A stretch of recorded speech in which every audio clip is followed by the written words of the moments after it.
நாளை நம் செந்தூரில் நம் முருகனுக்கு பட்டாபிஷேக விழா. ஈரேல் 14 லோகங்களில் உள்ள அனைத்து உயிர்களும் தேவாதி தேவர்களும் வணங்கி நிற்க தேவர்களை காத்த செந்திலாண்டவன் கடலோரம் நின்று நம்மை காத்து கொண்டிருக்கும் இவ்வுலகத் தலைவனுக்கு நாளை மகா கும்பாபிஷேகம் நடைபெற உள்ளது.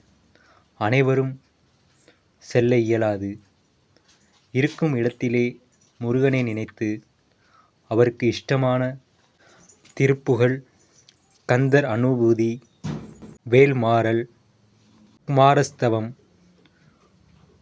என்ற பாடல்களை பாடி நம் முருகனிடம் நமது அன்பை வெளிப்படுத்துவோம். நாளை நடைபெறும் கும்பாபிஷேகம் செந்தூரில் அல்ல, அவரவர் மனதில் வாழும் முருகனுக்குத்தான்.